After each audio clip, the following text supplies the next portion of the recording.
Assalamualaikum warahmatullahi wabarakatuh. Selamat datang di mata kuliah Kimia Analisis 1. Hari ini kita akan membahas mengenai materi analisis golongan kation. Nah, kation sendiri digolongkan menjadi 5 golongan dari nomor 1, 2, 3, 4, dan 5. Untuk kation golongan 1, ion-ionnya adalah Ag+, Hg+, dan Pb2+. Golongannya garam-garam kloridanya sukar larut dalam air dan larutan asam kuat encer. Ini pengertian dari kation golongan 1. Dalam pemisahannya, golongan ini terendapkan sebagai garam AgCl, PbCl2, dan Hg2Cl2. Nah, kation-kation dapat bereaksi dengan beberapa reagensia atau reaksi dan membentuk sebuah endapan atau larutan yang berwarna.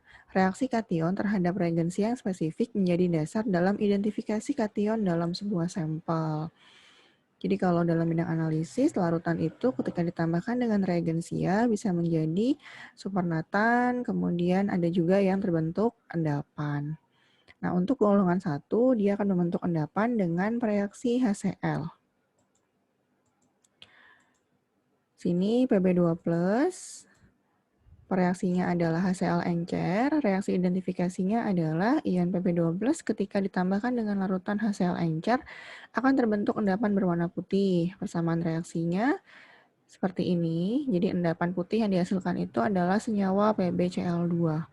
Ini hasil reaksinya endapan putih timbal klorida. Selain HCl, Pb2+ juga bisa menggunakan H2SO4 encer. Nanti reaksinya adalah ion Pb2+ yang ditambah dengan larutan asam sulfat encer akan terbentuk endapan berwarna putih. Persamaan reaksinya seperti ini. Nah, endapan yang terbentuk adalah endapan timbal sulfat atau PbSO4. Kemudian yang ketiga bisa menggunakan reaksi K2CrO4 encer atau kalium kromat. Ini akan membentuk endapan berwarna kuning dengan persamaan reaksi sebagai berikut. Jadi endapan kuning yang terbentuk adalah endapan timbal kromat atau PbCrO4. Nah, itu tadi Pb2+, selanjutnya adalah ion Hg. Di sini pertama menggunakan reaksi HCl encer. Sama akan terbentuk endapan berwarna putih. Persamaan reaksinya di sini. Endapan yang terbentuk adalah senyawa Hg2Cl2. Jadi berwarna putih. Ini endapan raksa 2 klorida. Lalu reagen yang kedua bisa menggunakan NaOH encer. Endapan yang terbentuk berwarna kuning dengan reaksi kimia sebagai berikut. Ini endapannya HgOH 2 kali berwarna kuning. Reaksi yang ketiga menggunakan kalium iodida encer, nanti akan terbentuk endapan berwarna merah, yaitu endapan merah raksa 2 iodida HgI2. Jadi memang tergantung reaksi apa yang digunakan, nanti hasil reaksinya mengikuti reagensia tersebut. Ion yang ketiga adalah Ag+. Pertama menggunakan reaksi HCl encer, sama seperti yang lain akan terbentuk endapan berwarna putih, yaitu senyawa AgCl. Reaksi yang kedua menggunakan Ki, sini akan terbentuk endapan berwarna kuning muda, yaitu endapan Agi, ini ya, perak iodida. Reagen yang ketiga menggunakan K2CrO4 encer, sini akan menghasilkan endapan berwarna merah coklat, yaitu terbentuk endapan AgCrO4 yang berwarna merah coklat. Ini adalah suatu perak kromat. Nah, ada beberapa pemanfaatan ion-ion golongan 1 dalam bidang farmasi, antara lain ini merkuri bisa digunakan dalam produk kosmetik untuk sabun dan juga pemutih, dipakai juga untuk amalgam gigi, kemudian titing powder, lalu timbal biasa digunakan juga dalam bidang kosmetik sebagai bahan coating juga bisa, lalu Ag digunakan dalam membuat air yang mengandung ion. Nah, kita masuk ke kation golongan 2. Di sini cukup banyak macam-macam ionnya, bisa dilihat di layar. Dibagi menjadi 2 subgolongan. Subgolongan 2A ini masuk ke golongan tembaga. Ada Hg2+, Pb2+, Bi3+, Cu2+, dan Cd2+. Kemudian ada subgolongan 2B, ini golongan arsen. Ada As3+, As5+, Sb3+, Sb5+, Sn2+, dan Sn4+.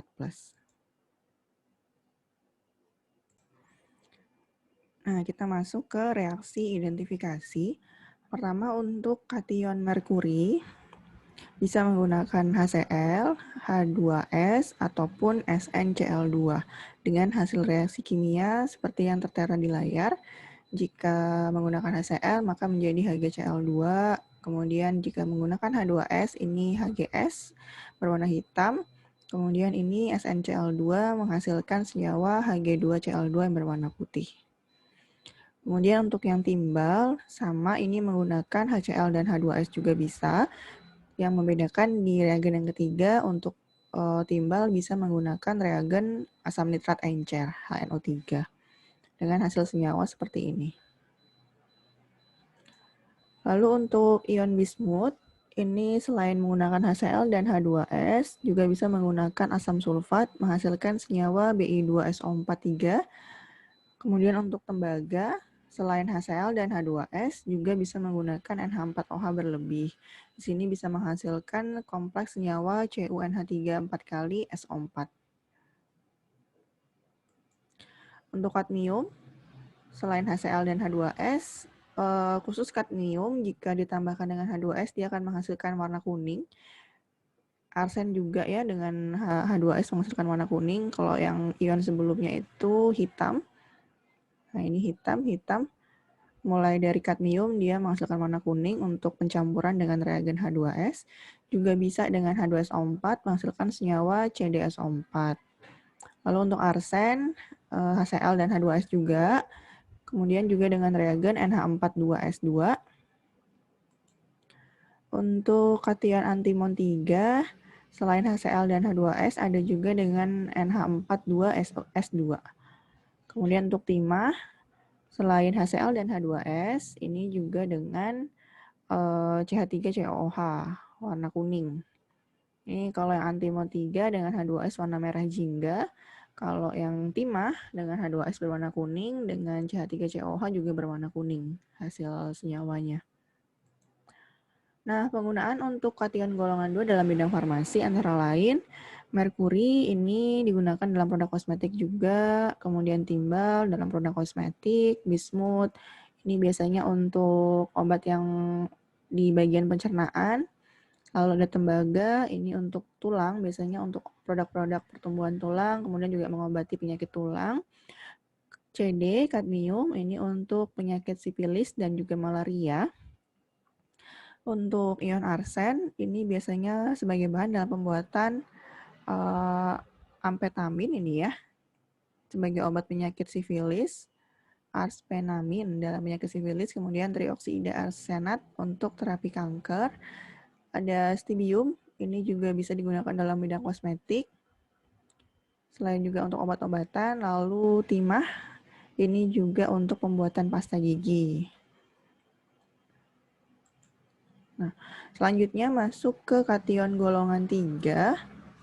Di sini ada ion Fe, 2+ dan 3+, Ni2+, Cu2+, Mn2+, Zn2+, Al3+, dan Cr3+.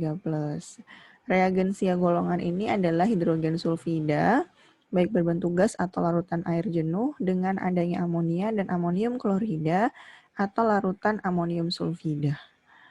Ini logam-logam golongan 3 tidak dapat diendapkan dengan reagensia untuk golongan 1 dan 2.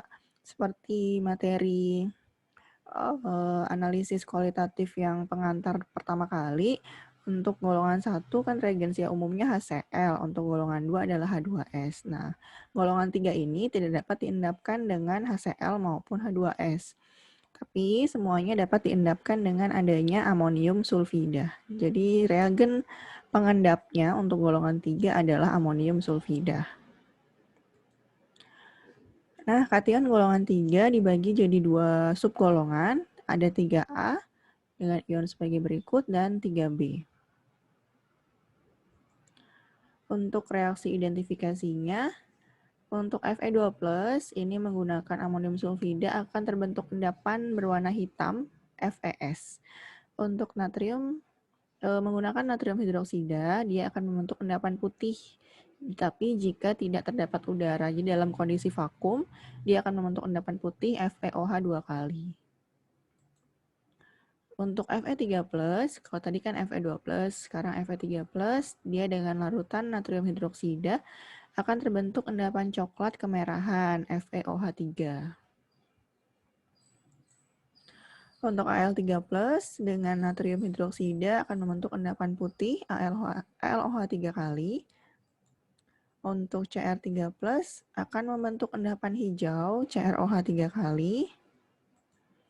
Untuk ion CO2+, akan membentuk endapan hitam dengan amonium sulfida membentuk senyawa COS. Untuk ion Ni2+, dia akan membentuk endapan hitam dengan amonium sulfida menjadi senyawa NiS. Untuk ion Mn2+, dengan amonium sulfida, dia akan membentuk endapan merah jambu. Senyawanya adalah MnS. Untuk ion Zn2+, dengan natrium hidroksida akan membentuk endapan putih yang bentuknya seperti gelatin. Senyawanya adalah ZnOH 2 kali. Namun dengan amonium sulfida dia akan membentuk endapan putih juga, yaitu endapan zinc sulfida ZnS. Untuk pemanfaatan kation golongan 3 dalam bidang farmasi, aluminium biasanya digunakan untuk obat antasida. Ini biasanya digunakan untuk menangani gejala akibat produksi asam lambung yang berlebih. Contohnya ini merek ya, silahkan dilihat. Lalu untuk kromium ini biasa digunakan untuk pengontrol gula darah untuk pasien diabetes atau para diabetes. Contohnya ini suplemen herbal. Untuk nikel ini biasa digunakan sebagai pelapis stainless steel. Bisa spatula, ini spatula yang bisa digunakan di lab, itu pelapisnya adalah nikel. Kemudian kobalt ini untuk antibakteri. Ini kobalt untuk antibakteri, kemudian juga untuk perangsang pembentukan sel darah yang baik. Contohnya untuk obat sulfadiazin. Lalu ada zinc, ini membantu penyembuhan luka, untuk memperkuat sistem kekebalan tubuh dan juga untuk diare. Ini contoh produknya. Besi, penambah darah, contoh produknya. Lalu ada mangan, ini untuk infeksi jamur. Ini contohnya produk ini. Nah, kita masuk ke kation golongan 4. Kation golongan 4 membentuk endapan putih dengan reagen NH42CO3 atau amonium karbonat dengan adanya NH4Cl atau amonium klorida dalam suasana netral atau sedikit basah. Kation-kation yang termasuk pada golongan 4 adalah barium, strontium, dan kalsium. Contoh ini barium, bentuknya ini adalah logam putih perak yang dapat ditempa dan stabil dalam udara kering, melebur pada suhu 710 derajat Celcius. Barium ini merupakan bivalen dalam garam-garamnya dan membentuk kation barium 2. Ini strontium. Ini adalah logam putih perak yang dapat ditempa, melebur pada suhu 771 derajat Celcius. Strontium merupakan bivalen dalam garam-garamnya membentuk kation strontium 2. Terakhir adalah kalsium, ini logam putih perak, bentuk teksturnya agak lunak, suhu leburnya adalah 845 derajat Celcius. Ini membentuk kation kalsium.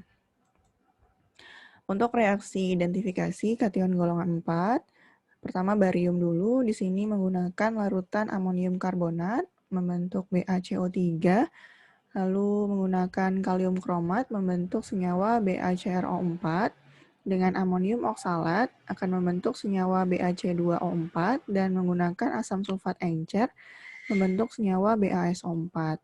Kemudian juga bisa menggunakan uji nyala, ini warna dari uji nyala barium.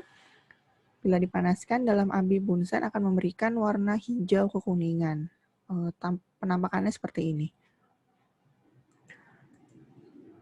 Selanjutnya untuk ion strontium, ini dengan reagen amonium karbonat akan membentuk senyawa SrCO3, dengan kalium kromat akan membentuk senyawa SrCrO4, dengan amonium oksalat membentuk senyawa SrC2O4, dan dengan asam sulfat encer akan membentuk senyawa SrSO4. Seperti halnya dengan barium, untuk strontium juga bisa menggunakan uji nyala.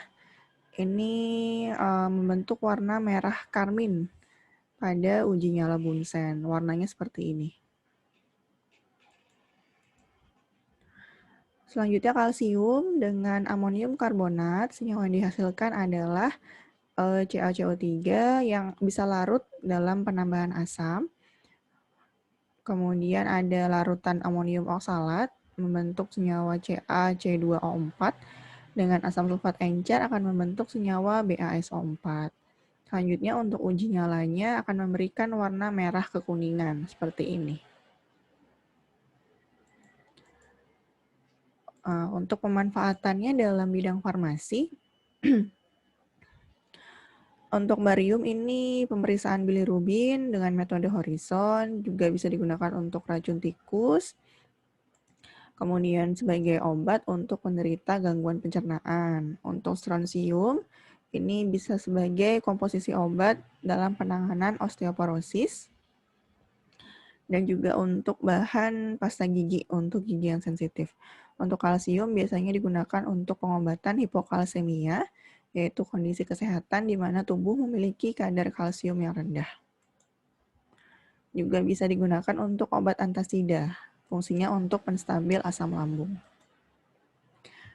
Terakhir adalah kation golongan 5. Kation ini tidak bereaksi dengan HCl, H2S, amonium sulfida, dan juga amonium karbonat. Reaksi-reaksi khusus dan uji nyala dapat dipakai untuk identifikasi ion-ion tersebut. Ada 4 ion, natrium, kalium, magnesium, dan amonium. Untuk magnesium, ini adalah suatu logam putih, dapat ditempa dan bentuknya liat, melebur pada suhu 650, mudah terbakar dalam udara dan atau oksigen dengan mengeluarkan cahaya berwarna putih yang cemerlang, membentuk oksida MgO dan beberapa nitrida Mg3N2. Perlahan dia akan terurai dalam air pada suhu biasa, memiliki titik didih yang berangsung cepat dengan reaksi seperti ini menghasilkan endapan MgOH 2 kali. Magnesium klorida, jika tidak ada garam amonium, praktis tidak larut. Magnesium larut dengan mudah dalam suasana asam atau dengan penambahan asam. Reaksi-reaksi identifikasinya pertama menggunakan larutan amonia. Sini menghasilkan pengendapan parsial magnesium hidroksida yang berwarna putih seperti gelatin bentuknya. MgOH 2. Nah, endapan larut sangat sedikit sekali dalam air, tetapi mudah larut dalam garam-garam amonium. Jadi kalau ditambahkan air, dia larutnya sedikit, tapi ketika ditambahkan dengan garam amonium, dia bisa larut dengan sempurna. Lalu dengan natrium hidroksida menghasilkan endapan putih magnesium hidroksida yang tidak larut dalam reaksi berlebih, tetapi akan mudah larut dalam garam-garam amonium. Ini endapan putihnya MgOH 2 kali. Dengan larutan di natrium hidrogen fosfat akan menghasilkan endapan kristal putih magnesium amonium fosfat, yaitu MgNH4PO4 6H2O. Jika ada amonium, untuk pencegahan pengendapan magnesium hidroksida dan larutan amonia. Ini hasil reaksinya menghasilkan senyawa MgNH4PO4. Endapan ini larut sedikit dengan dalam air, namun dalam asam asetat dan dalam asam mineral juga bisa larut. Dalam penggunaan bidang farmasi, Mg ini tersedia dalam bentuk suplemen makanan. Lalu kalium, ini adalah suatu logam putih perak yang bentuknya lunak. Suhu leburnya adalah 63,5, tidak berubah dalam udara kering, cepat teroksidasi di udara lembab, dan jadi tertutup lapisan biru. Menguraikan air dengan sangat hebat, kemudian bisa melepaskan hidrogen sampai melepaskan hidrogen dan terbakar dalam nyala lembayung. Jadi warnanya lembayung kalau uji nyalanya. Reaksi kimia identifikasinya sebagai berikut. Ini larutan dengan air ya. Nah, untuk identifikasinya bisa menggunakan natrium hexanitritokobaltat 3 atau Na2CONO2 6 kali menghasilkan suatu endapan kuning kalium hexanitritokobaltat 3. Ini senyawanya berwarna kuning. Lalu bisa juga menggunakan reagen asam tartarat menghasilkan suatu endapan kristalin putih. Senyawanya ini KHC4H4O6, kristal berwarna putih. Lalu untuk natrium, natrium ini merupakan logam putih perak yang lunak, suhu leburnya adalah 97,5 derajat Celcius, mudah teroksidasi pada udara lembab, bisa bereaksi dengan air, membentuk natrium hidroksida dan hidrogen. Ini reaksinya. Untuk identifikasinya menggunakan larutan urasil magnesium asetat. Ini menghasilkan endapan kristalin kuning. Ini ya endapannya. Dari larutan pekat penambahan kira-kira sepertiga volume alkohol akan membantu pengendapan. Jadi bisa dibantu pengendapannya dengan menambahkan alkohol. Ini endapannya berwarna kuning. Kemudian dengan larutan asam kloroplatinat, asam tartarat atau juga bisa dengan natrium hexanitritokobaltat 3. Ini tidak ada endapan dengan larutan garam natrium. Selanjutnya untuk ion amonium NH4+, ion amonium diturunkan dari amonia NH3 dan juga ion H+, memiliki ciri khas serupa dengan ion golongan logam alkali. Garam-garam amonium umumnya adalah senyawa yang larut dalam air dengan membentuk larutan yang tidak berwarna. Nah, dengan pemanasan, garam amonium akan terurai menjadi suatu amonia dan asam yang sesuai. Reaksi ion ini serupa dengan reaksi kalium karena ukuran dari kedua ion hampir identik. Ini reaksi ion amonium dengan larutan natrium hidroksida akan membentuk gas amoniak yang dilepaskan. Jadi akan tercium bau amoniak. Identifikasi dengan baunya terbentuk uap putih di batang kaca dan menggunakan kertas lakmus merah akan menjadi biru. Atau kertas kunyit menjadi coklat, kertas saring yang dibasahi dengan larutan merkurium menjadi berubah, dan sebagainya. Biasanya yang digunakan adalah kertas lakmus merah ya, yang ketika ditempelkan di atas wadahnya akan menjadi warna biru. Kemudian yang kedua dengan reagen cyaneslar, larutan basa dari kalium tetraiodomerkurat 2. Menghasilkan endapan coklat atau perwarnaan coklat atau kuning dihasilkan sesuai dengan jumlah amonia atau ion amonium yang ada di dalam sampel. Ini reaksi kimianya, ini adalah senyawa endapan coklatnya. Nah, untuk pemanfaatan ion atau kation golongan 5 dalam bidang farmasi, magnesium digunakan untuk antasid, obat mah, natrium itu digunakan untuk garam mandi, ini biasanya digunakan untuk pengurang nyeri dan juga untuk menurunkan rasa pembengkakan atau inflamasi. Kalium ini untuk menurunkan tekanan darah, amoniak digunakan untuk bahan baku pembuatan obat bius. Juga bisa digunakan untuk pupuk dalam bidang pertanian dan perkebunan. Baik, itu saja mungkin reaksi-reaksi identifikasi untuk kation golongan 1, 2, 3, 4, dan 5. Kurang lebihnya mohon maaf. Wassalamualaikum warahmatullahi wabarakatuh.